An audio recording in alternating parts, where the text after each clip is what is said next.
Let me tell you this. Pray for patience, and pray that through this season of waiting, God would give you grace and courage.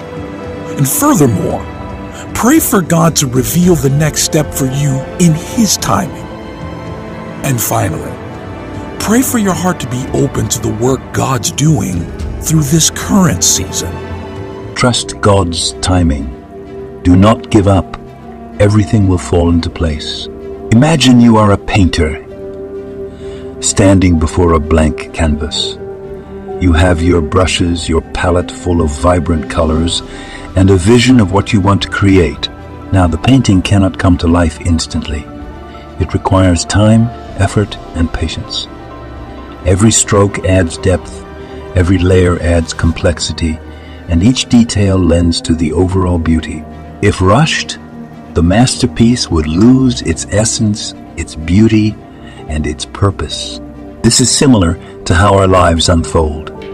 In the grand canvas of time, under the hand of God, the master painter. Each stroke in our life has purpose. Every layer has meaning, and every detail is intricately woven into His perfect plan. We may not see the full picture in the moment, but we can trust that our loving Creator is crafting a masterpiece. You are that masterpiece. Right now, touch yourself and say, I am God's masterpiece. Now, the Bible is our guide and compass in life. It provides us with several scriptures, which helps us to understand the concept of trusting in God's timing.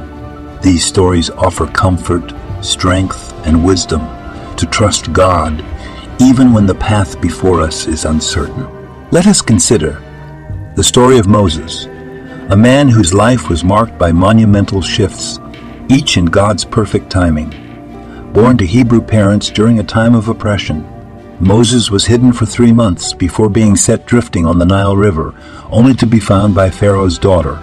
This is what the Bible says in Exodus 2 verses 5 to 10. Then Pharaoh's daughter went down to the Nile to bathe, and her attendants were walking along the riverbank.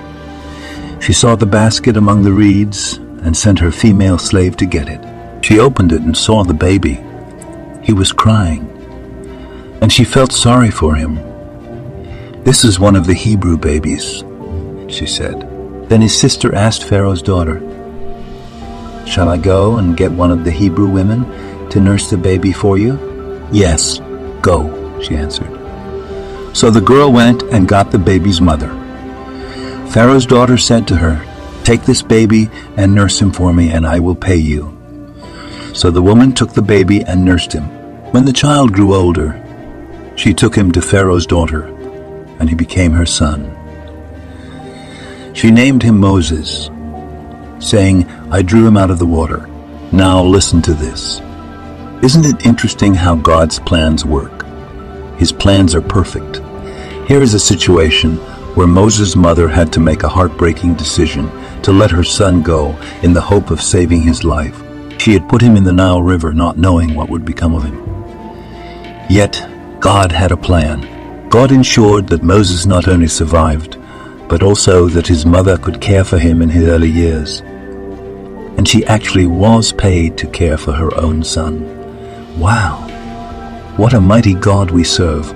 Just like Moses' mother, we need to trust God's timing. The most difficult place for you to be in life is in God's waiting room. In God's waiting room. Some of you are in God's waiting room right now. What is God's waiting room? When you're in a hurry for something to happen and God isn't. That's God's waiting room. Some of you are in a hurry to graduate. Some of you are in a hurry to get married. Some of you are in a hurry to start a family. Some of you are in a hurry to launch a new business, to close a big deal. Some of you are in a hurry for a big goal, a big dream, a big accomplishment. Some of you are in a hurry for all kinds of different things, and God isn't. We as human beings hate to wait, and we especially struggle with waiting on God. Have you ever been in a hurry when God wasn't? And you're, God, I know you're going to come through, and I'm praying this really godly prayer. I know it's your will. So where are you? Why aren't you coming through? And you're in the waiting room of life. And we get so impatient. We want to hurry God up, and we want things right now. And some of you have been waiting for God to come through, and you're about to give up, and you're getting discouraged. And you realize that God's standard time is not always running on my time. And it's in the waiting rooms of life we learn to trust God the most. In those difficult waiting rooms of life, that's where God grows us and builds our character the most. Through the pain of waiting, we learn to trust God. And without faith, it's impossible to please God. That's when He builds our character. You see, while you're working on your project, your goal, your dream, your vision, God's working on you. And God's much more interested in you than in what you're trying to accomplish. Because you're not taking your accomplishments to heaven, but you are taking your character. And sometimes God says, yeah, I intend to give you what I've promised you. I intend to answer that prayer. I intend to fulfill the vision, but you're not ready yet. I want you to grow, and when you're ready, then it's going to happen. A lot of times we think we're waiting on God for something to happen, like a prayer to be answered. God says, you're not waiting on me. I'm waiting on you. I'm trying to prepare you. I'm testing your faith. Will you trust me? But I'm also trying to grow you up, because the blessing I want to give you is so much bigger than you can handle right now. You're not ready for it. You can't handle it yet. Another thing you have to learn in life is that a delay is not a denial. There's a big difference between no and not yet. Now, immature children don't know the difference. You tell a kid, not yet, they start crying and having a hissy fit because they think it means no.